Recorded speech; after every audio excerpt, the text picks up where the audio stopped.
মা আর আমি কোথায় যাচ্ছি বলো তো? হ্যালো এভরিওয়ান, সবাইকে নমস্কার। আশা করি সবাই ভালো আছেন।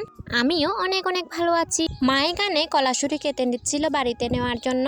এগুলো হচ্ছে আনাসি কলা, যেগুলো রান্না করে খাওয়া যায়। বাড়িতে অনেক অনেক কাজের মানুষ আছে, তো এদেরকে রান্না করে খাওয়াতে হবে। কলার চুরিটা বাড়িতে রেখে আমরা মা মেয়ে সোজা মাঠে চলে গেলাম। নিজেদের খাওয়ার জন্য মরিচ লাগতো, তো মা মেয়ে মরিচ তুলতে চলে গেলাম। এখানে মা মরিচ তোলা শুরু করে দিয়েছে।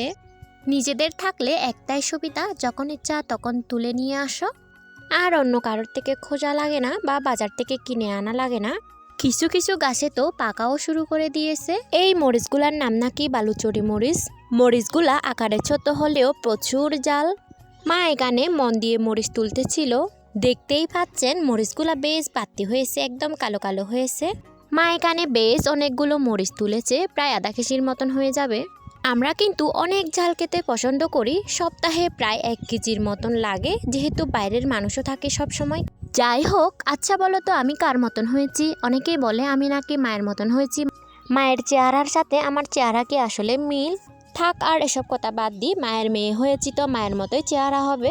আমাদের মরিচ তোলা শেষ, এখন আম্মু কয়েকটা বেগুন তুলে নিবে। আমার মনে হয় অন্যান্য বেগুন থেকে এই বেগুনের স্বাদ আলাদা। অন্যান্য জাতের বেগুন পছন্দ না করলেও এগুলো আমার অনেক পছন্দের। বাড়িতে আসলে আমি এগুলো সব সময় খেতে পছন্দ করি। তো মা কষি কষি দেখে অনেকগুলো বেগুন তুলে নিচ্ছে। এই বেগুনগুলো সিদ্ধ করলে কি যে স্বাদ লাগে, সাথে যদি মরিচ ভর্তা থাকে তা তো আর বলাই লাগে না। এই স্বাদটা একমাত্র আমাদের আদিবাসীরাই বুঝবে। আমাদের মা মেয়ের আজকে বেগুন মরিচ তোলা শেষ। ভিডিওটা আর বড় করব না, এখানে পর্যন্ত শেষ করছি। সবাই ভালো থাকবেন, টাটা।